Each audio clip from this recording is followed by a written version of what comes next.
Halo, selamat malam teman-teman sekalian. Selamat datang dalam acara Wealth Summit Online BCA hari ini.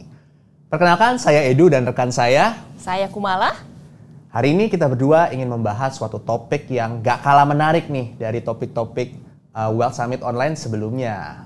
Nah, pada penasaran kan kita mau bahas apa hari ini? Yuk Kumala, boleh dong di-spill kita mau bahas apa hari ini? Ya, teman-teman BCA semua, malam ini kami berdua akan sharing mengenai hal yang harus dipersiapkan sebelum punya anak. Di mana rekan saya Edu sebagai ayah dan saya Kumala sebagai ibu. Jadi kita akan sharing tips-tips dan hal-hal apa yang perlu dipersiapkan sebelum punya anak. Khususnya untuk pasangan yang akan menikah ataupun yang baru menikah. Nah, Edu sendiri punya berapa anak sih, Du? Kalau saya ini sudah punya 2 anak. Kalau Kumala? Saya juga 2. Usia berapa aja, Du? Kalau saya udah punya 2 anak, yang pertama itu usia 5 tahun, yang kedua 3 tahun.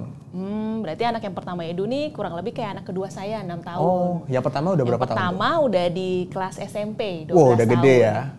Oke, nah berarti ini Kumala salah satu ibu yang udah pengalaman nih mengurus anaknya selama 12 tahun nih. Tapi sebelum kita masuk ke topik kita yang lebih detail nih Kum. Nah aku mau sedikit ada pertanyaan nih, menarik juga nih. Kalau kita kan udah ngerawat anak nih, kalau kamu udah 12 tahun, kalau saya udah 5 tahun gitu ya. Nah, kalau seandainya kita kembali ke masa lalu nih, dan ada pilihan kita mau punya anak atau tidak, Kumala tetap mau punya anak atau enggak? Nah, pertanyaan Edu nih relate banget nih. Kalau zaman sekarang kan ada pasangan yang memang pilihannya atau individunya memilih untuk child free ya. Nah, tips nih buat teman-teman yang mau menikah atau sekarang masih di jenjang penjajakan nih, baru masih pacaran. Boleh tanya dulu ke pasangannya, jangan sampai nih udah nikah baru tahu ternyata nggak satu visi. Boleh ditanya dulu nih, apakah pasangannya ini mau punya anak, sama nggak nih visinya sama kita sendiri gitu ya. Jadi tips buat teman-teman boleh tanya dulu nih ke pasangannya apakah child free atau mau punya anak.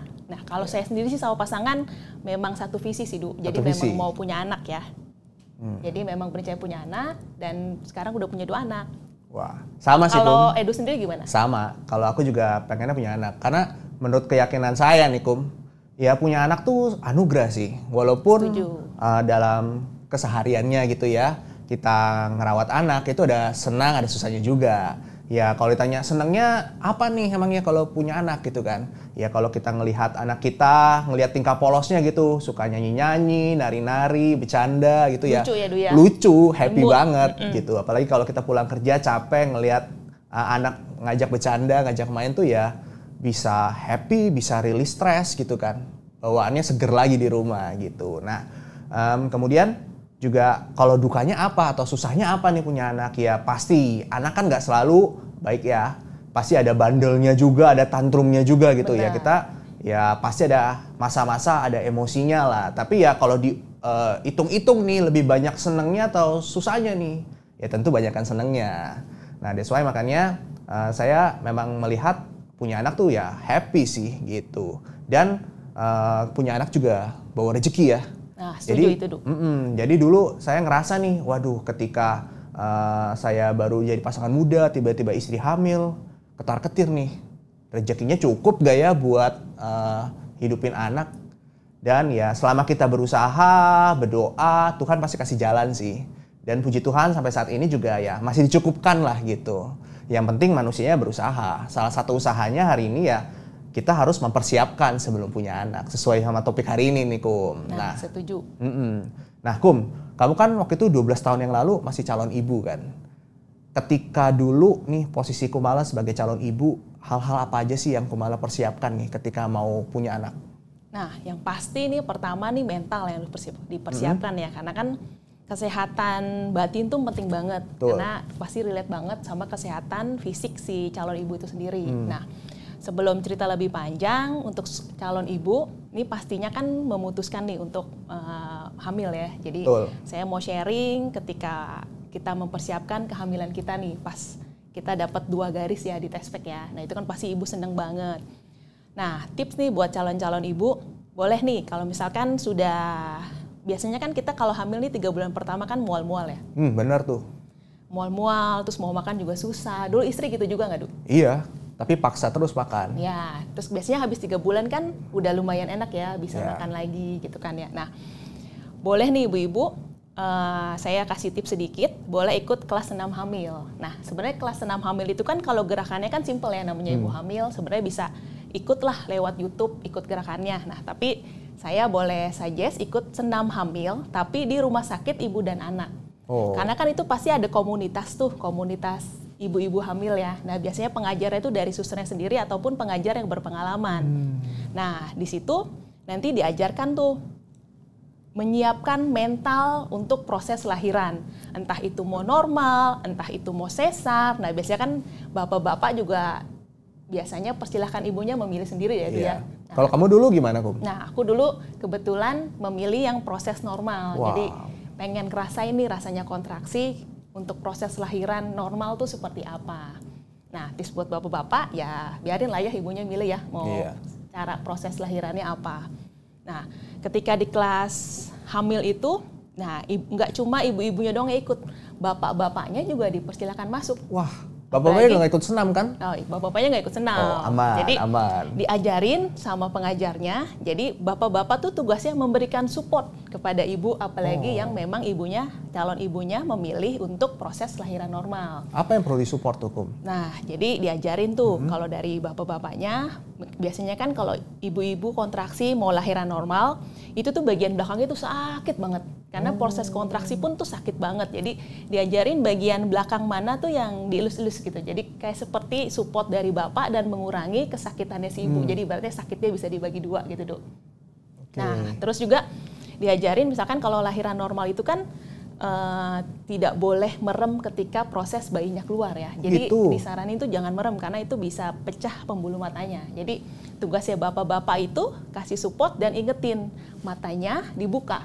Jadi ketika bayinya mau keluar kan biasanya dokter kan akan kasih aba-aba kan ketika kontraksi terus dorong gitu. Nah, itu tugasnya bapak-bapak. Iya benar sih, biasanya kalau orang nahan sakit kan biasa refleks matanya merem ya. Benar. Nah, itu juga itu kebantu banget sih suara suami itu kayak menguatkan si calon ibu untuk proses lahiran normal jadi supaya kuat gitu ya.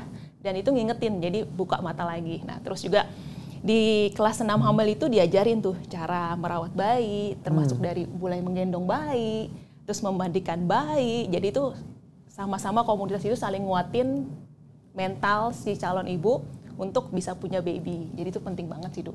Jadi komunitasnya justru yang penting ya. Benar. Terusnya kan bayinya lahir. Nah, ternyata waktu hamil kan kadang ada ibu yang merasa sudah cukup lelah ya. Maksudnya berat. Hamil itu kan nggak mudah juga. Dan setiap ibu mengalami proses hamil yang berbeda-beda. Anak pertama, kedua aja bisa beda. Nah, ketika lahiran anaknya pun, nah itu mental ibu harus lebih siap lagi ya. Jadi disupport juga dari pasangan kita itu penting banget tuh. Gimana tuh pas persalinan, Kum? Nah, waktu persalinan pertama itu kan saya ngalamin 25 jam kontraksi. Jadi kan memang memutuskan normal. Terus kan inget pesannya suster yang dulu ngajarin, gak boleh teriak-teriak, jaga tenaganya biar sampai terakhir tuh bisa. Nah, memang semuanya lahir normal bisa, tapi habis mungkin beberapa saat setelah bayinya lahir nangis kenceng di T2 itu rasanya bahagia banget ya, Dok ya. Iya. Tapi kondisi saya itu ketika itu drop. Jadi tensinya tuh langsung 80/50 susternya sebut gitu kan. Terus ya dokternya sempat panik gitu ya. Terus akhirnya langsung dikasih pengencer darah supaya ngebantu naikin tensinya lagi. Dan itu saya ngerasa badan saya itu dingin banget. Wow, pengalaman. Ya, dan HB-nya itu drop ya, itu sampai 5 dan perlu transfusi darah 2 kantong. Jadi jadi ini sehat. Ibunya ya malah ya? Ya, ibunya. Jadi karena ibunya perlu recovery lebih lama, jadi saya memang sama bayi, jadi agak lebih lama daripada, mungkin orang kalau lahir normal tuh 3-4 hari sudah boleh pulang, tapi saya ingat saya sampai 7 harian lah, baru bisa pulang. Oke, terus pas pulang, pas ngerawat anaknya sempat ngalamin baby blues? Nah, baby blues itu kan biasanya dialamin oleh ibu-ibu yang maksudnya dengan segala tanggung jawab yang lebih gitu ya. Nah, jujur karena kondisi fisik saya juga perlu recovery lebih lama saat itu, dan saya juga ngerasain tuh baby blues. Jadi kalau yang saya rasain ketika saya ngasuh bayi sebulan pertama, bayinya sudah tidur. Nah, sebulan pertama itu saya malam hari tuh nangis. Jadi ngerasanya kayak perlu belajar banyak gitu untuk menjadi ibu yang baik. Perasaannya tuh campur aduk deh, Du. Tapi ya itu tips buat bapak-bapak ketika ibunya ngalamin seperti itu, nah itu support pasangan tuh penting banget. Bener dan banget support sih. keluarga. Bener banget tuh. Jadi ketika istri habis lahiran biasanya kan hormonnya masih unstable ya. Betul. Jadi belum kembali ke normal tuh. Nah biasanya emosinya juga unstable. Jadi peran bapak-bapak di sini harus sabar nih, harus ayomin banget istrinya ketika yang ngalamin baby blues gitu, butuh dihibur, butuh dikasih support, semangat supaya bisa melewati ya fase baby blues tersebut. Nah, kalau itu kan dari point of view-nya ibu-ibu nih ya. Kalau dari calon bapak nih gimana dulu? Waduh, kalau ditanya dari point of view calon bapak-bapak nih ya, ketika istri hamil, itu pertama kali yang dipikirkan adalah, waduh, finansial sih. Finansial sih yang dipikirin gitu. Karena kalau dengar dari cerita banyak orang nih, wah, biaya membesarkan anak kan nggak murah. Ada biaya kontrol kehamilan, kemudian ada biaya persalinan, kemudian anak udah lahir juga tetap perlu ada biaya-biaya dikeluarkan gitu. Nah itu ya ngeri-ngeri sedep lah gitu kan. Nah cuman kalau selama kita bisa mempersiapkannya dengan baik, pasti bisa dilaluin kok gitu. Boleh nah, kasih tips dikit nih dulu gimana persiapannya? Oke, mungkin aku runutin ya. Kira-kira biaya apa aja sih yang kita mesti hadapi nih bersama suami dan istri nih ketika mau punya anak. Nah, ketika dari masa kehamilan nih, itu udah ada biaya yang mesti ditimbulkan, yaitu dari ketika kita kontrol nih ke dokter. Benar-benar. Nah, kontrol ke dokter itu minimum 9 kali. Bahkan lebih kadang-kadang kan. Bahkan perlu tes dulu biasanya dulu. Betul, ya, ada tes labnya juga. kontrol. Dan sekali konsultasi ke dokter tuh biasanya 600.000 sampai 800.000 per kedatangan gitu. Karena ada vitamin-vitamin kehamilan yang perlu dibeli. Betul. Nah kemudian juga ada apalagi nih, cek lab tuh. Cek lab biasanya dokter akan nyuruh nih istri kita untuk cek beberapa lab. Nah itu biayanya cukup mahal juga. 2 sampai 3 jutaan tuh per sekali cek gitu. Nah itu zaman dulu punya harga. Zaman ya, dulu. Nah kemudian abis kontrol biaya apa lagi sih? Nah biasanya tuh udah masa 7 bulan yang perlu dipersiapkan biasanya adalah peralatan bayi. Nah biasanya calon ibu tuh nyari tuh ada pameran-pameran bayi di mana aja tuh. Biasanya di situ tuh kita borong karena biasanya harganya lebih murah kan.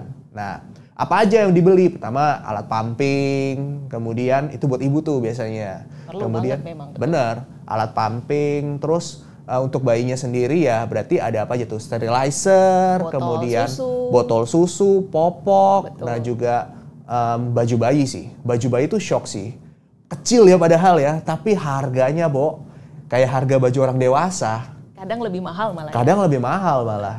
Nah artinya ketika kita mau siapin punya bayi ya kita waktu itu berhenti membeli baju. Bajunya kita berikan untuk anak. Jadi bapak Jadi ibunya curhat ngalah nih ya. Bapaknya ngalah gitu. Nah setelah 7 bulan di hari persalinan, nah itu ada biaya persalinan. Kalau persalinan secara normal itu butuh biaya sekitar 20 sampai 25 juta kali ya. Nah kalau dulu kebetulan sesar nih, istri milihnya sesar. Nah itu pas tahun 2019 itu biayanya udah 40 sampai 50 juta loh persalinan sesar itu. Nah jadi perlu disiapin tuh. Nah itu biaya besarnya biasanya sekali one hit di situ. Nah ada hal yang perlu disiapkan sih satu lagi. Yang ini jujur dulu saya nih kurang mempersiapkannya, yaitu dana darurat. Nah saya mungkin akan cerita cukup detail nih mengenai dana darurat karena lumayan bisa impact nih ke finansial kita nih kalau misalnya kita nggak ready gitu. Nah jadi pas masa persalinan itu saya pilih rumah sakit yang memang bisa diperbolehkan masuk nih ke ruangan operasinya. Karena istri request nih harus didampingin, takut dia kalau sendiri. Jadi bapaknya bisa lihat walaupun bisa lihat operasi sesar, tapi bapaknya boleh masuk ya? Betul. Nah di situ biasanya bapak juga bisa ngevideoin tuh proses persalinannya. Biasa, biar kekinian ya, lah konten. Dan juga ada kenang-kenangan lah gitu. Nah pas proses persalinan, udah dipanggil masuk ruang operasi, pas anak dikeluarin, biasanya kan kalau bayi sehat tuh nangis ya, nangis kencang ya. Betul. Nah kalau nangis kencang tuh artinya ya saluran napasnya udah bagus tuh, udah sehat tuh.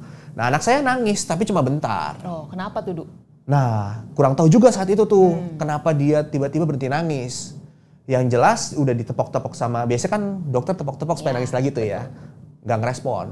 Nah mulai ada tindakan tuh cepet sih sama dokternya. Tiba-tiba langsung kayak dimasukin selang kecil gitu, dimasukin ke hidung dan mulutnya supaya ngeluarin cairan tuh. Cairan dalam saluran napasnya.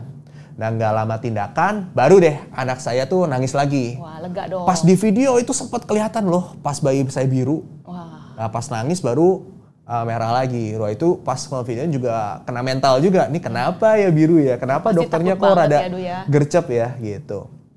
Nah dikirain anak saya udah normal dong. Nah biasanya kalau udah habis dari situ dibawalah ke ruang observasi bayi. Ya. Gitu. Nah di ruang observasi biasanya bayinya itu ya dicek tuh tinggi badan, berat badan dan sebagainya. Dan di situ aman semuanya. Saya sebagai ayah ngira udah aman nih, tinggal kita ngelihat istri nih. Nah istri kan abis dari proses persalinan bisa dijahit. Ya, pasti. Nah abis dijahit, selesai jahit biasanya ditaruh di ruang observasi. Nah nggak lama setelah ditaruh di ruang observasi baru dikembalikan ke kamar. Nah istri smooth juga tuh masuk ke kamar. Nah karena kita bapak-bapak baru ya, jadi dari pagi selama proses persalinan itu saya nggak makan. Oh justru karena nggak kerasa lapar juga. Ya, iya. Ketika dua-duanya udah dikiraman, baru nih kerasa lapar, makan dong. Baru nyuap 2 sendok, tiba-tiba suster datang ke kamar. Lagi dong. Wah, nggak biasanya nih suster datang nih. Nah terus datang, saya disuruh ke ruang observasi bayi. Ya udah, segera saya tinggalin tuh makanan saya, langsung ke ruang observasi bayi, ngelihat bayi saya tuh udah dikelilingin sama beberapa suster dan udah ada alat bantu nafas. Wah pas lihat itu tuh bener-bener rasanya dunia mau runtuh, dengkul lemes sih. Iya pastinya. Nah terus saya tanya dong, kenapa nih dok anak saya? Nah diagnosa dari dokter waktu itu anak saya menderita TTN atau transient trakipnea. Jadi ini kejadian untuk bayi laki-laki yang biasanya itu proses persalinan itu sesar. Jadi paru-parunya itu masih ada airnya sehingga ganggu ritme nafasnya. Sehingga saran dari dokter saat itu adalah harus masuk NICU. Wah. Nah itu pas diomongin gitu sih ada 3 hal ketakutan sih. Yang pertama tentu keselamatan bayinya. Ya, karena kan nggak main-main ya soal nafas nih. Terus yang kedua adalah finansialnya sih. Karena pas ngurus administrasi soal NICU-nya dibilangin bahwa semalam biaya NICU sekian. Nah tapi yang ngaget itu alatnya. Alatnya tuh harus dipasangin CPAP namanya. Itu semalam 12 juta kum. Wow, di otak saya, waduh ini berapa lama nih anak saya masih di dalam NICU. Kalau misalnya lebih dari 5 hari seminggu, lumayan sih. Itu bakal ke-hit ke finansial saya. Wah itu sangat-sangat membuat saya stres sih saat itu.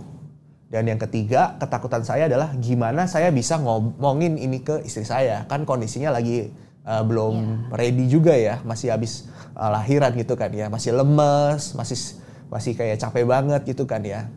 Nah itu 3 hal yang saya takutin sih saat itu. Kebayang banget perasaannya gimana Du. Karena pas Edu cerita, bayi Edu yang pertama masuk NICU. Nah saya jadi inget juga waktu lahiran anak yang kedua. Kalau Edu kan prosesnya sesar, nah saya prosesnya lahiran normal. Jadi pas bayinya lahir, kondisi saya oke, jadi nggak seperti yang pertama karena prosesnya lebih cepat. Kalau yang pertama 25 jam kontraksi, mungkin kalau lahiran anak kedua itu cuma 4 jam, jadi normal bayinya keluar. Tapi pas keluar itu sama warnanya nggak merah, tapi agak biru. Juga. Nah itu kelilit 4 lilitan tali pusar, jadi agak kencang, terus dokternya langsung buka gitu. Dan sama bayinya nggak nangis. Kalau yang normal kan langsung nangis, ini nggak bisa nangis karena bayinya lagi ya kalau ibarat itu kayak sesak gitu Du. Nah itu juga mengakibatkan perlu bantuan pernapasan dan masuk NICU juga. Jadi bener ya Du ya, dana darurat tuh memang perlu banget disiapkan. Perlu ya, banget awal. Disiapin sih. Karena kita nggak pernah tahu apa yang akan terjadi. Ya. Puji Tuhan waktu itu Tuhan masih baik sama saya. Tahu nih, wah Edu duitnya pas-pasan. Jadi 2 hari ya puji Tuhan anak saya udah bisa keluar dari NICU. Ya. Nah itu dana darurat penting banget pada saat persalinan sih disiapkan. Nah nextnya apa nih setelah persalinan? Biasanya ada pasca persalinan itu ya kita mesti kontrol nih ibunya habis melahirkan itu. Biasanya perlu kontrol buka jahitan. Nah biasanya istri saya juga waktu itu disuruh pap smear tuh kalau dokternya sangat concern sama kesehatan sang ibu. Nah terus kalau bayi ya tentu saja ada jadwal jawab periodik untuk kontrol juga. Dilihat nih berat badannya inline nggak nih sama garisnya, ada tabelnya ya. terus juga vaksin juga. Ya, betul. Nah itu biaya-biaya yang cukup banyak juga tuh yang perlu kita siapkan gitu. Nah tapi teman-teman jangan khawatir ya, saya cerita ini ke teman-teman bukan untuk nakut-nakutin nih bahwa finansial itu besar banget. Enggak gitu teman-teman. Tapi biar teman-teman tuh ada gambaran kira-kira secara finansial apa saja sih yang teman-teman perlu persiapkan. Dan menariknya juga hari ini saya juga akan bawakan suatu tips nih bagaimana teman-teman bisa menyiapkan dana tersebut dengan cara yang lebih mudah. Yaitu dengan cara investasi dan kalau bisa ditarik sedini mungkin sesuai sama slide yang akan tampil di layar teman-teman sekalian. Nah, kalau teman-teman lihat di sisi kiri bagian slide ini itu terlihat nih, sisi kiri itu ngomongin soal biaya yang akan kita siapkan atau akan kita keluarkan. Nah, contoh nih seperti cerita saya tadi tuh, biaya persalinan misalnya perlu keluar dana yang kita sisihkan itu 50 juta. Kemudian biaya untuk rumah sakit dan juga kontrol kesehatan itu untuk ibu dan bayi sekitar 18 juta. Nah kemudian untuk biaya peralatan bayi kita put misalnya 10 juta. Nah kemudian biaya untuk babysitter kalau seandainya nih kita butuh tambahan tenaga ya untuk merawat anak kita ya. Nah itu kita perlu ada nanny atau babysitter sekitar 2 juta. Dan biaya terduga yang tadi saya cerita penting banget untuk disiapkan itu 20 juta. Nah kalau kita total misalnya kita planningkan biaya yang perlu kita sisihkan adalah 100 juta misalnya. Nah, teman-teman, biaya ini bisa teman-teman adjust ya sesuai dengan preferensi teman masing-masing. Tapi ini cuma contoh ilustrasi aja. Bagaimana kalau seandainya kita mau mendapatkan atau menyiapkan nih dana 100 juta untuk persiapan kelahiran anak nanti gitu. Nah, sisi kanan nih Kum, itu adalah bagaimana kita cara mendapatkan dana tersebut gitu. Nah, sebenarnya tadi udah dikasih clue kan, caranya adalah supaya lebih mudah adalah dengan cara investasi. Nah, di kasus ini kita ilustrasikan nih, instrumen investasinya adalah 5% per tahun. Nah, kemudian kalau seandainya teman-teman udah siap nih, misalnya 1 tahun mendatang udah memang mau planning punya anak, ya teman-teman sudah mulai bisa menyisihkan dananya nih. Kalau returnnya itu 5%, itu teman-teman cukup menyisihkan 7,9 juta kalau teman-teman sudah siap 1 tahun sebelumnya. Nah kalau misalnya teman-teman udah lebih terplanning nih 2 tahun sebelumnya nih, teman-teman dengan instrumen investasi yang sama, return 5% per tahun, teman-teman cukup menyisihkan dana sebesar 3,8 juta. Lebih jauh lagi, misalnya 3 tahun lagi. Wah berarti ini ketika sebelum merit udah di planning nih misalnya. Nah teman-teman akan makin ringan juga untuk mempersiapkannya, cukup 2,5 juta per bulan. Jadi slide ini mau ngasih informasi nih ke teman-teman bahwa bisa loh teman-teman nyiapin dana persiapannya untuk persiapan anak nih dengan cara 1, investasi dan persiapkan kalau bisa sedini mungkin. Itu Kum. Nah kalau tadi dari Edu sudah ya, ada simulasi hitungannya. Nah mungkin teman-teman BCA bertanya nih, lalu gimana nih cara mulai investasinya? Nah, BCA sudah menyiapkan aplikasi yang namanya Welma. Jadi cukup buka dari My BCA teman-teman, ada aplikasi Welma, tinggal diklik. Nah, nanti teman-teman di situ banyak sekali produk pilihan untuk teman-teman sesuai risk profile teman-teman tentunya ya. Nanti ada assessment-nya juga di aplikasi tersebut. Teman-teman bisa sesuaikan nih produk dengan yang cocok dengan risk profile teman-teman. Jadi tadi kalau Edu katakan berkala dan sejak dini itu lebih baik ya. Nah, iya. Di Welma pun dipersiapkan jadi bisa investasi secara berkala. Wah, mempermudah sekali tuh ya. Jadi kita nggak perlu kelupaan tuh buat investasi jadi ya karena kalau pas udah gajian bisa langsung didebet sesuai tanggal sih yang itu sudah kita tentukan. Ya, apalagi kalau di Welma BCA produk investasinya tuh udah di filter ya, Kum ya. Sama tim Wealth Management BCA. Jadi produk-produk yang terbaik buat teman-teman sekalian. Setuju. Untuk investasi. So, investasi ya di Welma aja. Welma My BCA. Wah, jadi iklan nih kita nih ya. Kita balik lagi ke topik ya, Du ya. Oke, siap. Nah, Kum, tadi kan udah ngomongin soal mental, soal finansial. Nah, istriku kan kebetulan juga profesional nih. Dia kerja juga. Sama ya. Iya. Nah, kemudian itu ada momen nih ketika dia selesai maternity leave, dia harus kembali lagi ke kerja. Itu sedih banget sih. Dia tuh sampai di mobil tuh pas bye-bye sama anak tuh setelah bye-bye nangis tuh. Nah itu wajar banget. Kamu ngalamin hal yang sama nggak? Jadi memang bagi kan kita bisa ada pilihan ya. Jadi full mommy atau working mommy. Nah pilihan apapun itu pasti yang terbaik lah buat keluarga kita ya. Ya itu perlu didiskusikan ya antara suami dan istri ya. Dan suami tuh harus support dengan apapun keputusan bersama lah ya. Nah, kalau working mommy kan habis maternity leave kan pasti balik ke kantor nih. Nah, memang hari pertama tuh kalau saya boleh ingat 12 tahun yang lalu, itu memang hari yang berat. Jadi yang biasanya kita 24 jam ngasuh sama bayi, sekarang harus balik ke kantor ya. Nah, jujur ketika adaptasinya untuk fokus ke kerjaan itu kadang keinget sama yang di rumah. Jadi ini baby lagi ngapain ya? Apakah baby cukup minum susunya? Apakah dia bisa tidur siang dengan baik seperti biasa? Nah, justru ini tips nih buat calon ibu-ibu. Biasanya batin antara ibu dan bayi itu nyambung, walaupun jauh. Jadi ketika ibunya mungkin mikirin terus, nah kata orang ini di rumah itu, ya kadang jadi bayinya nangis. Nah, cranky ya? Iya, jadi tips buat ibu-ibu, kalau udah di kantor ya fokuslah di kantor. Nanti pas break atau pas jam makan siang, nah boleh cek anaknya. Jadi dibiasakan seperti itu, akhirnya pun jadi terbiasa sih, Du. Gitu. Jadi kita kan udah bahas apa aja sih yang perlu kita siapkan untuk sebelum punya anak nih. Mungkin tadi kan udah jelasin mental, finansial, sama profesi. Mungkin boleh di wrap up ulang lagi nih Kum, supaya teman-teman sekalian nih bisa ingat lagi nih apa aja sih yang perlu disiapkan.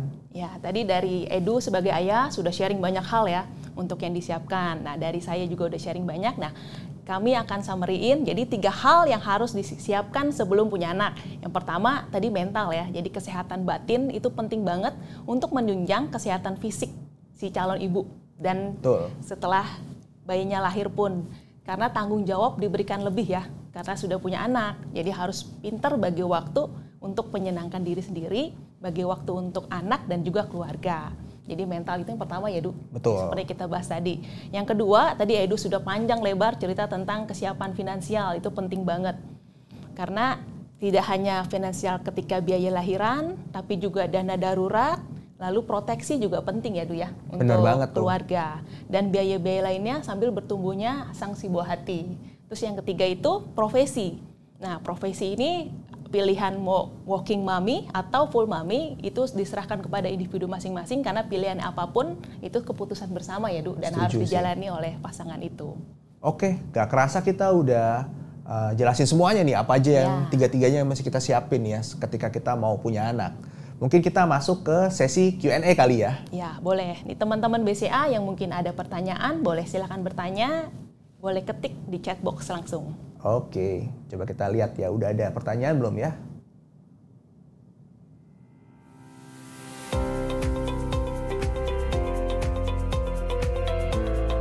Masih kita tunggu kali ya, Kum ya? Ya, boleh kita tunggu dulu ya.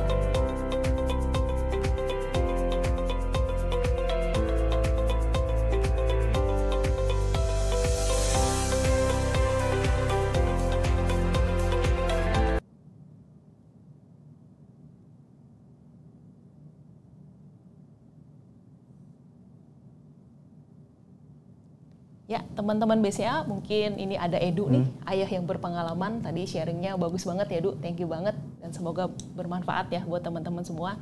Jika ada yang ingin bertanya, dipersilakan. Wah, biasanya malu-malu nih.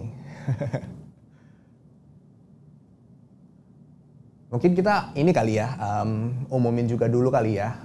Kalau seandainya nih, teman-teman mau investasi, kebetulan di BCA juga lagi ada promo nih, Kum. Nah, terutama buat teman-teman sekalian nih yang belum pernah investasi, itu ada cashback khusus nih buat teman-teman. Nah, jadi teman-teman bisa beli instrumen investasi reksadana, itu bisa dapat cashback Rp750.000 untuk investor baru.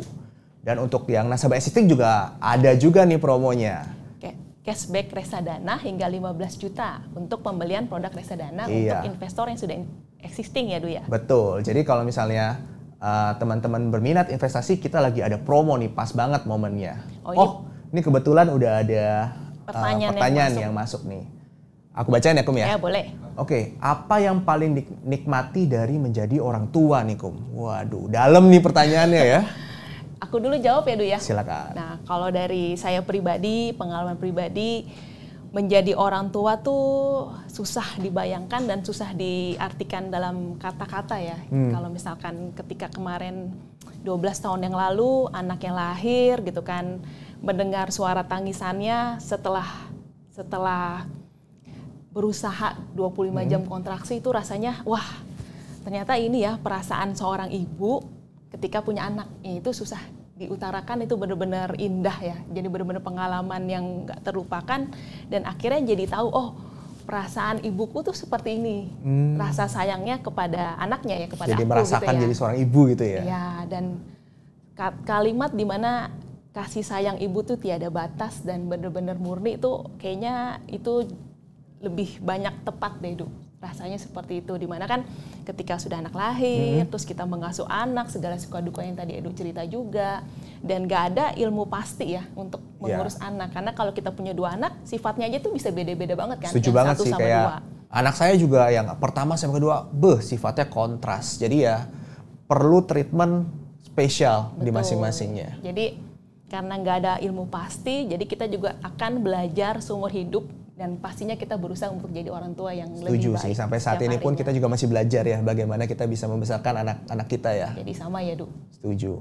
Nah ya mungkin kalau mau nambahin sedikit, apa yang paling dinikmati ya sebenarnya setiap momen pertumbuhannya itu kita nikmati sih. Ya. Kayak misalnya dari baru lahir, ngegendong pertama kali itu rasanya, ini rasanya ya gendong anak gitu ya. Terus juga ketika anak itu udah mulai bisa tengkurep, ya rasanya ngelihatnya happy gitu ya. Kemudian mulai celoteh, mulai ngerangkak, mulai jalan, mulai bicara, ya itu benar-benar perasaan yang bisa kita nikmatin dan bahagia banget. Jadi achievement anak menjadi achievement kita banget juga betul banget, setuju banget. Apalagi ketika sekarang nih anak udah masuk sekolah nih kan.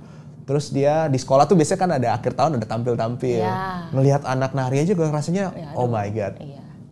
Kayaknya bangga banget itu ya. Iya bener. Ya mungkin itu sih jawabannya. Nah terus aku bacain pertanyaan yang kedua yang Boleh. masuk dari teman-teman Besia nih.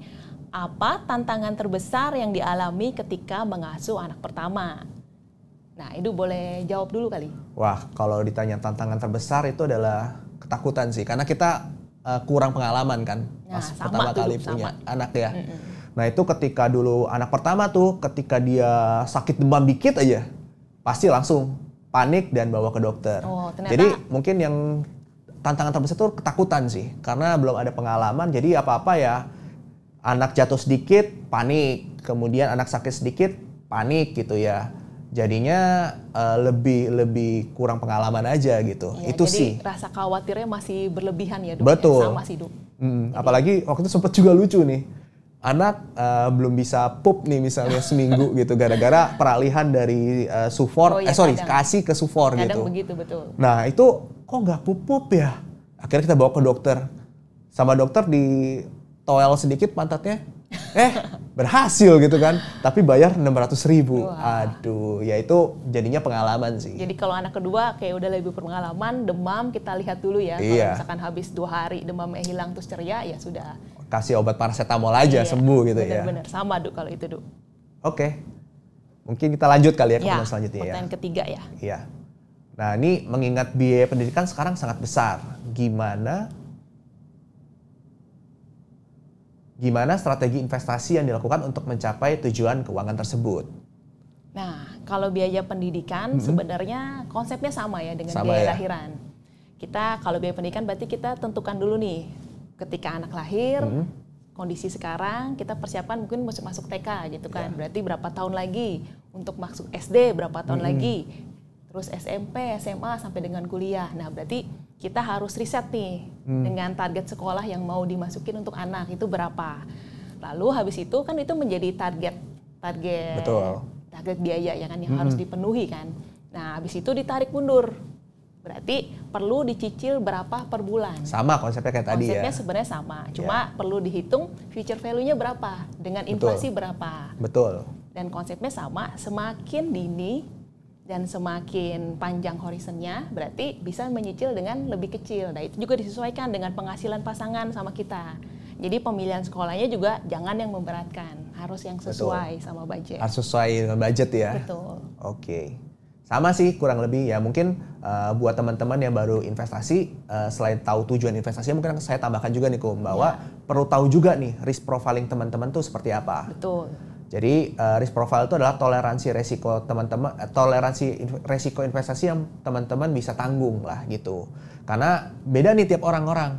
Ada yang kalau investasinya fluktuatif dia tenang-tenang aja. Iya. Tapi ada juga yang kalau fluktuatif dia susah makan, susah tidur. Nah itu kan jadinya nggak nyaman ya. Nah itu mesti disesuaikan. Nah kalau misalnya berdasarkan pengalaman nih, kalau misalnya time horizon kita jauh atau lama nih ya, mungkin akan lebih tenang gitu kalau kita bisa investasi yang di fluktuatif tetap tenang gitu. Tapi kalau misalnya waktunya udah pendek, biasanya kita cari instrumen investasi yang lebih less volatile. Ya, betul, gitu. setuju. Ya mungkin itu sih tambahannya. Nah, pertanyaan berikutnya, Ya. mau tanya soal pro kontra daycare buat ibu bekerja, boleh nggak Ci? Wah.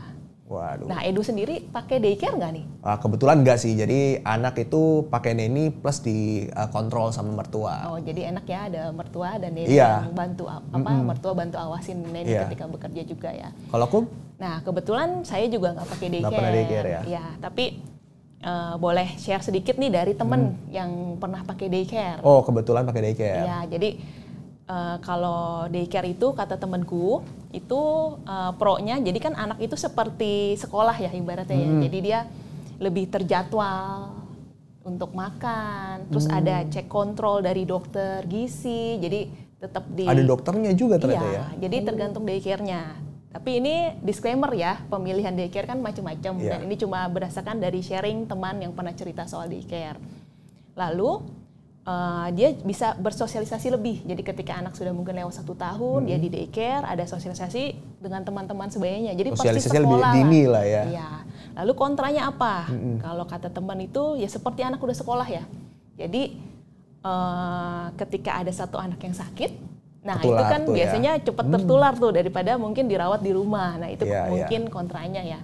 Ya, terus juga mungkin tips buat ibu-ibu perlu dicek satu yang take care bayi itu bisa untuk berapa orang, karena kan kalau misalkan satu yang neni terus bantu 2 ya kan mungkin 1:2 masih oke, tapi Ya. mungkin juga ada yang 1:5. Takutnya nggak kejaga ya. Ya itu juga mesti I jadi see. pertimbangan, dan bagaimana higienisnya di tempat daycare itu mesti disurvei banget. Mungkin tipsnya itu sedikit ya. Oke. Wah ini ada yang pertanyaannya yang lumayan lucu nih Kak. Wah. Kak, resep kembali langsing setelah melahirkan dong. Wah, ini kayaknya harus Kumala yang jawab nih kalau ini nih. Kalau ini dari pengalaman pribadi ya, jadi ketika lahir anak pertama dan kedua, itu kan suka ada paket-paket perawatan untuk ibu, ya kan? Jadi kalau ibu tuh biasanya dipijat, terus dibengkung, terus sama untuk juga melancarkan ASI eksklusif. Jadi kan emang berusaha untuk memberikan ASI juga untuk Sekalian tuh paketnya ya? Itu sekalian tuh ada paketnya, tapi ini juga disclaimer ya, ini dari pengalaman pribadi, pakai. Jadi pakai itu kan kalau katanya sih itu ada golden periodnya tuh ketika baru lahiran kan tuh semua badan kan ya namanya hamil ya naik. Saya pernah sampai 15 kilo gitu kan. Wow. Terus katanya kalau memberikan ASI eksklusif itu otomatis memang mengecilkan rahim. Oh. Itu berlaku untuk ibu yang lahiran apapun juga ya, normal ataupun sesar. Jadi ketika menyusui itu pasti rahimnya otomatis mengecil secara otomatis. Jadi tipsnya ya boleh pakai perawatan itu sekalian ibu diberikan waktu untuk me time. Karena kan semakin ibunya happy, pasti ASI-nya jadi semakin banyak. Terus yang kedua, berikan ASI eksklusif karena memang secara alamiahnya tuh seperti itu. Terus yang ketiga, ya olahraga lah ya. Sempatkan waktu olahraga. Tapi ya kalau lagi take care bayi, terus juga kita masih capek ya habis lahiran, ya perlu waktu lah sampai badannya recovery. Ya, jadi ya pasti ada masanya badannya ya bekas hamilnya masih ada lah ya. Ketika udah stabil ya baru nih proses. Jadi berbahagialah ibu-ibu yang nggak diet tapi terus jadi kurus gitu ya. Dan Wah, saya itu bukan kategori ya? itu sih. Ada loh temen yang naik sampai 25 tapi 30 tapi sekarang sudah balik lagi seperti dan dulu cepat lagi ya sebelum punya anak. Ya itu beruntungnya dia ya. Kita lanjut ya Du ya. Oke.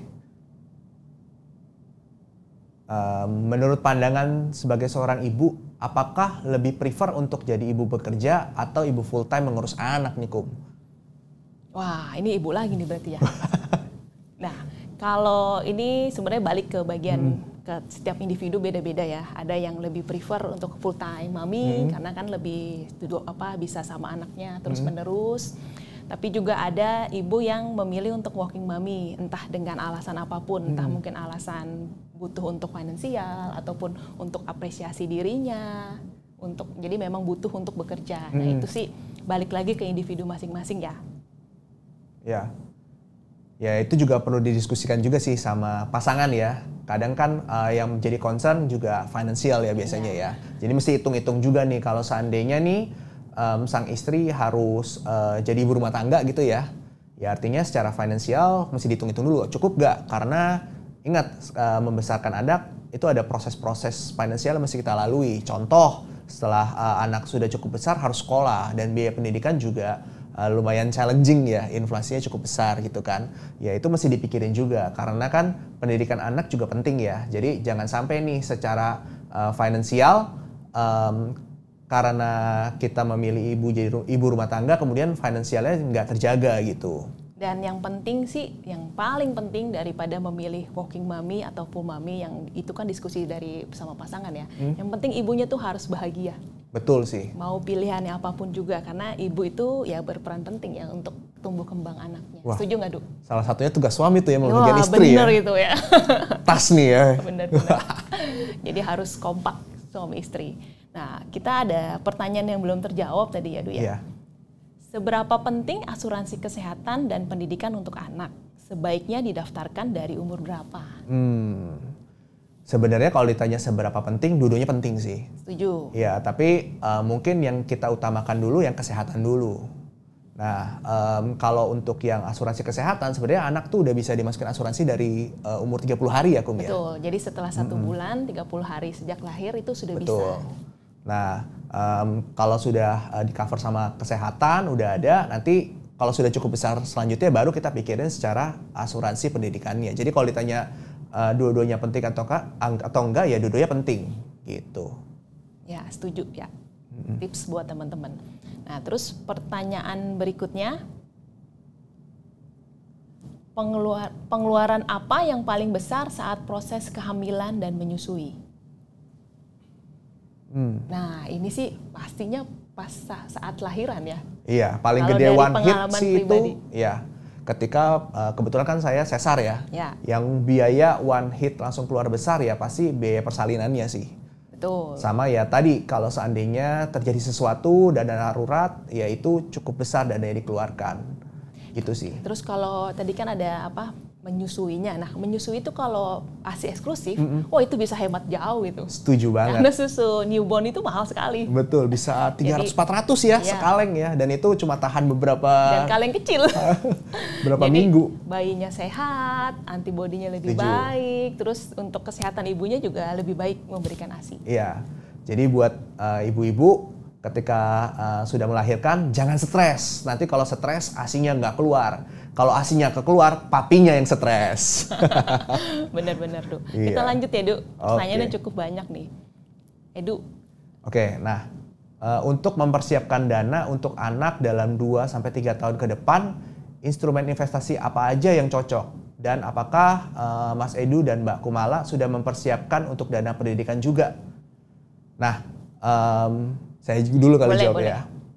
Nah, untuk pendidikan sih yang saya mau sharing sih. Karena pendidikan itu lumayan perlu dipersiapkan 2-3 tahun sebelumnya. Jadi ketika anak sudah lahir, kalau bisa sudah langsung disiapkan pos untuk persiapan dana pendidikan. Kenapa? Karena biaya pendidikan itu cukup challenging. Nah, kalau biaya pendidikan masuk TK doang nih, nursery nih, itu lumayan ngagetin sih. Kayak ternyata biaya pendidikan TK saat ini itu udah sama kayak biaya saya kuliah waktu itu. Dan itu pas tahu ngeriset itu kaget sekali sih. Dan untungnya kita udah riset duluan, udah persiapin ya. Kalau udah tahu ya berarti kita udah mulai nih cicil nih ketika kita dapat pendapatan atau income. Tadi gunakanlah fitur RSP, setiap bulannya harus ditabung. Nah kalau jaraknya lumayan jauh, teman-teman bisa pakai instrumen-instrumen yang lebih volatile ya.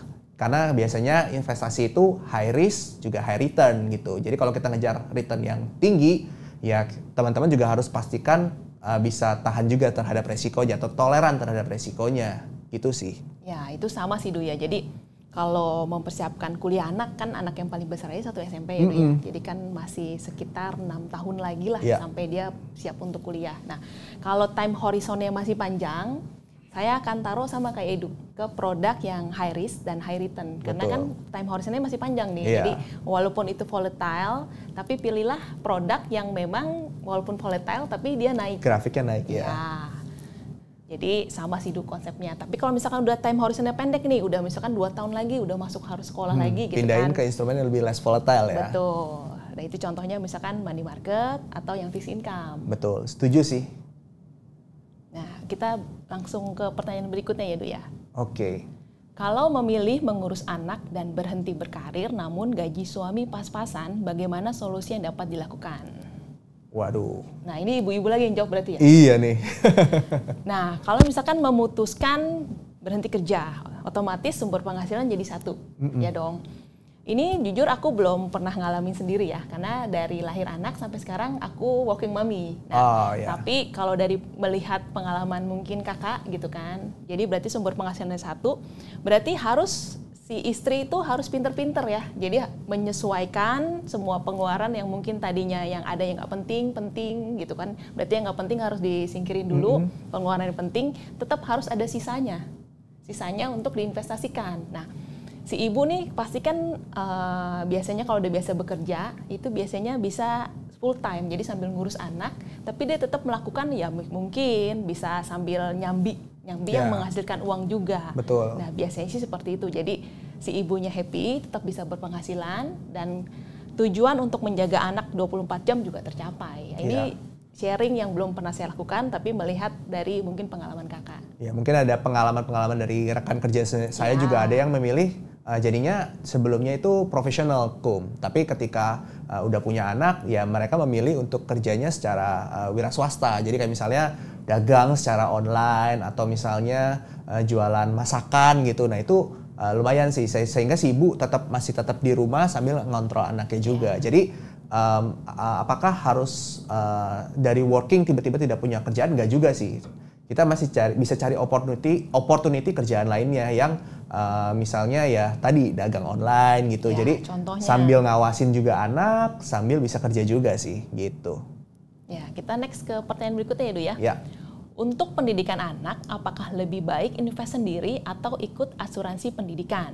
Nah, kita mungkin plus minusnya dulu ya dari masing-masing. Kalau ikut asuransi pendidikan, ini cocok untuk teman-teman yang lebih pengen diaturin.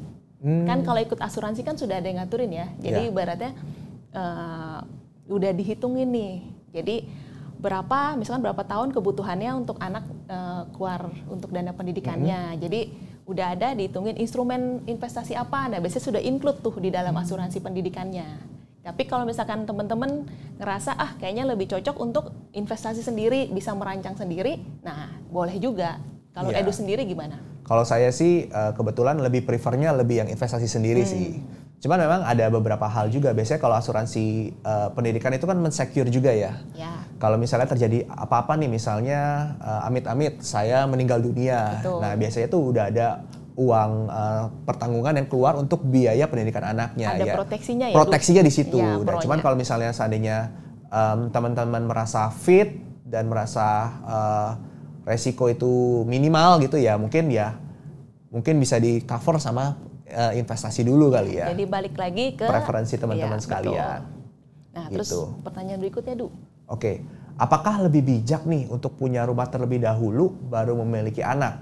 Nah ini pertanyaannya seru nih Du. Kalau dari Edu sendiri gimana Du? Jujur dulu pertama kali sebenarnya saya ada apartemen sih di BSD. Cuman karena kita dua-duanya kerja nih, otomatis harus dekat sama orang tua. Karena keputusan kita berdua itu pengennya adalah anak tuh nggak mau taruh di daycare. Maunya ya diasuh sama orang terdekat lah gitu. Lebih secure lah, lebih tenang. Kita kerja juga lebih nyaman gitu kan. Ya otomatis saya harus pindah.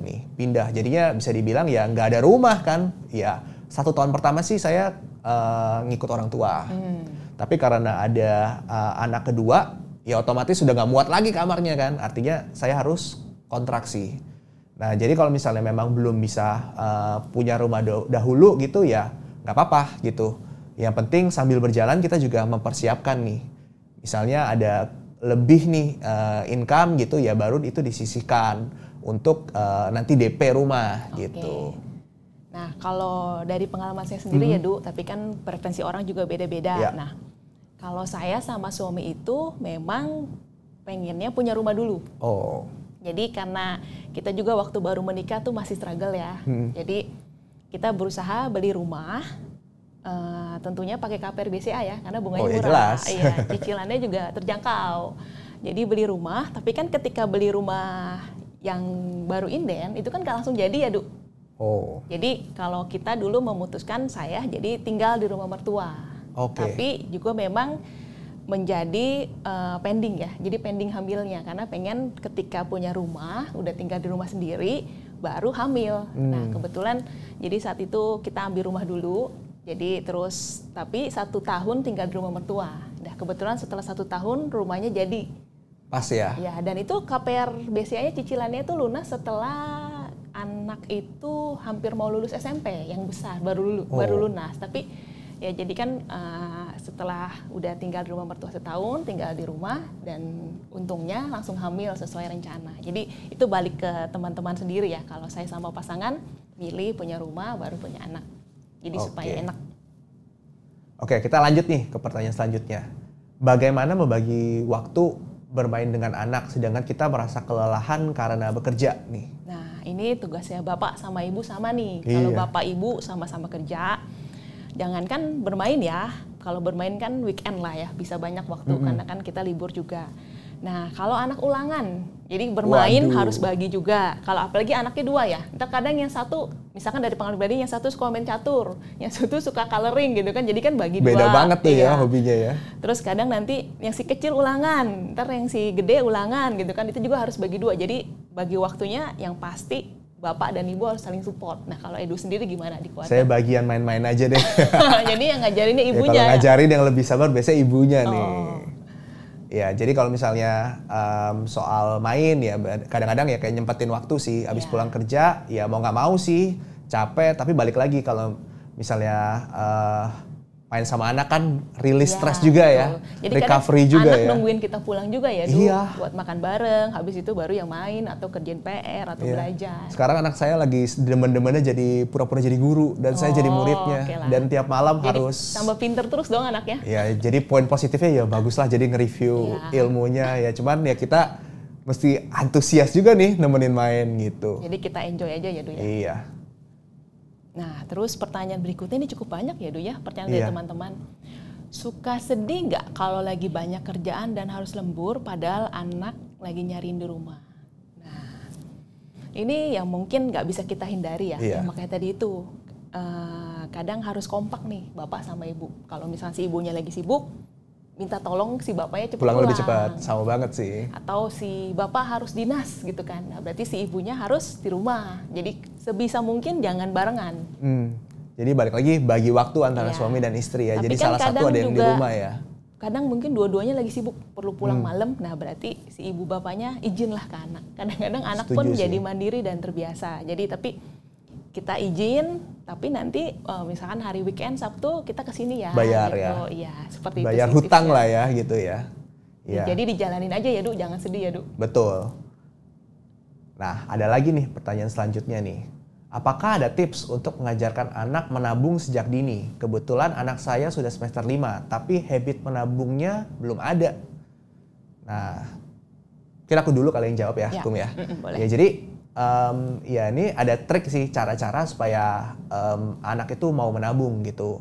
Nah biasanya kan anak-anak tuh kalau ada mainan baru kan suka ini ya, suka mau dong beliin, beliin. Ya kadang-kadang kita sebagai orang tua juga harus kadang diturutin, kadang tidak diturutin. Nah pas momen gak diturutin itu ya bilang bahwa ya kamu harus kumpulin sendiri dananya. Nah waktu itu ngeliat nih bahwa wah nih anak kadang-kadang sekolahnya rada males-malesan nih, biasa nih anak kecil nih tantrum pagi-pagi kan. Nah kita kasih nih point reward. Kalau sekolahnya pinter, papa kasih uang nih 10.000 tabung. Nah dari situ kemotivasi juga nih buat pergi ke sekolahnya, kemotivasi juga buat nabung sih. Jadi tiap sekolahnya pinter, sehari dikasih misalnya 5.000, 10.000 ditabung. Jadi itu membangun habit satu, dia senang belajarnya juga. 2 juga nggak kerasa dia juga belajar menabung sejak dini sih. Nah itu mungkin dari sharing saya sih yang saya alami di rumah. Gimana cara ngajarin anak buat mulai nabung. Nah itu sama sih, Du, kira-kira sama seperti ya. itu. Kasih jadi, point reward ya. habit nabungnya dulu yang dibangun. Jadi misalkan kalau anak kebetulan masih kecil ya, jadi dikasih uang jajan seminggu berapa, tapi memang diajarkan dulu berapa yang mau kamu tabung, berapa yang mau kamu dana. Nah sisanya ya masukin, kalau sekarang sih masih bentuknya nabung ya, jadi masukin ke celengan, nanti udah certain amount baru dimasukin ke bank. Jadi dia bisa lihat tuh, oh saldo saya segini, kalau saya mau jajan bisanya segini gitu. Jadi habitnya dulu. Ya mungkin itu sih tips untuk anak bisa nabung ya. Ya. Oke. Nah lalu pertanyaan berikutnya, produk BCA apa yang pas buat persiapan kelahiran? Supaya return sesuai planning tapi bisa juga digunakan sebagai dana darurat. Misalnya anak lahir lebih cepat atau kondisi tak terduga lain. Nah ini relate nih sama simulasi yang tadi Edu udah bikin. Yeah. Tadi kan return dihitung 5%. Nah sebenarnya return apa sih, produk apa sih yang nge-hit di 5%? Nah itu bisa dari misalkan mutual fund yang fixed income. Yeah. Atau dari government bonds. Nah itu nggak bisa hit 5% per tahun. Betul Edu ya? Betul.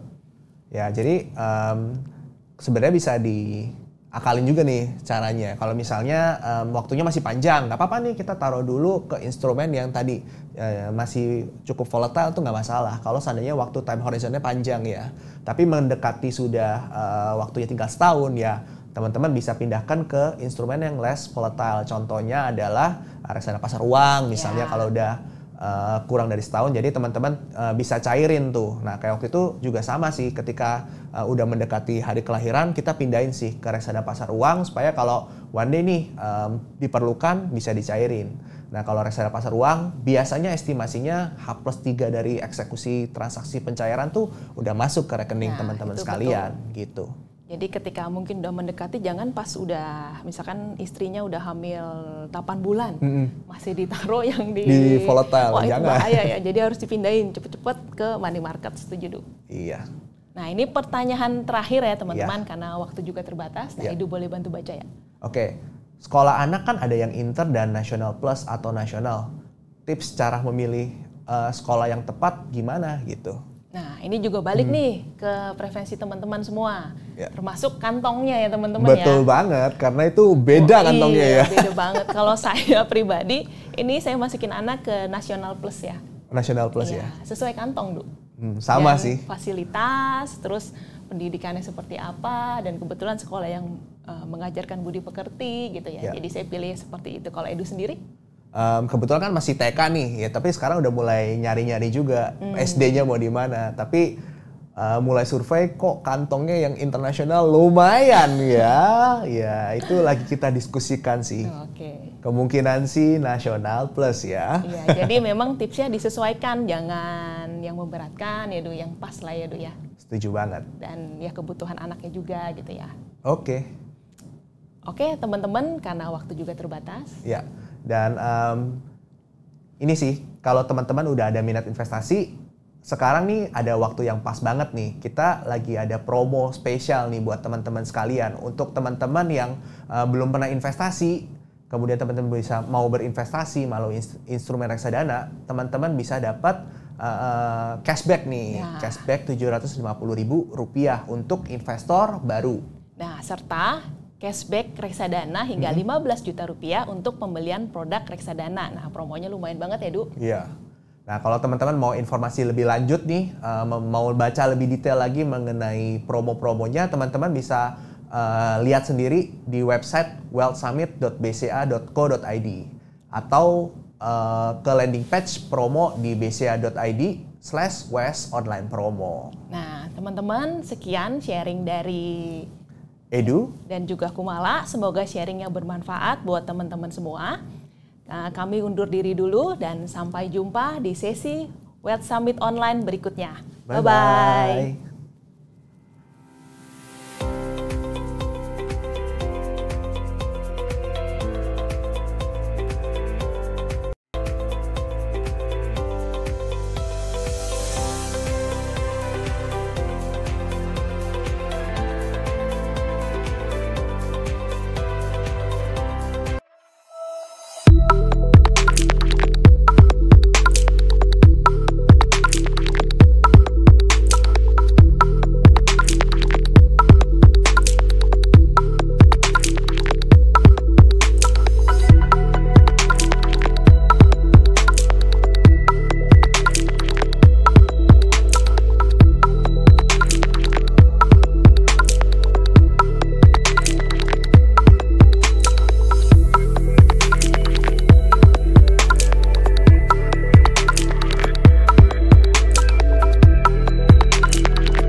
tahap kehidupan ada asuransi berbeda untuk melindungi rencana keuanganmu. Kalau kamu masih single yang baru punya asuransi kantor, atau bahkan belum punya asuransi sama sekali, kamu bisa memilih asuransi Unit Link Maxi Value Protection. Asuransi jiwa dengan asuransi tambahan Premier Hospital and Surgical Extra atau PHSE. Nah, selanjutnya buat kamu yang sudah menikah, apalagi kalau kamu jadi kepala keluarga, saatnya persiapkan asuransi jiwa berikut supaya keluargamu tetap terlindungi apabila sesuatu terjadi denganmu. Kamu bisa pilih Maxi Value Protection dengan asuransi tambahan Waiver of Premium untuk pembebasan premi atau Maxi Infinite Link Assurance Plus atau Mila Plus. Beda lagi kalau kamu sudah punya anak. Kamu juga harus punya rencana untuk pendidikannya. Hidup lebih tenang karena finansial tetap terjaga saat hadapi peristiwa tak terduga. Yuk kunjungi kantor cabang BCA terdekat dan ajukan proteksi sesuai kebutuhan kamu ya. Gimana ya cara klaim asuransi yang cepat? Pasti ribet banget. Kamu mumet karena klaim asuransi? Sini, aku kasih tips biar makin satset. Gimana? Tips 1, kamu udah tahu kan saat pengajuan asuransi kita harus menceritakan riwayat kesehatan kita secara jujur? Udah dong.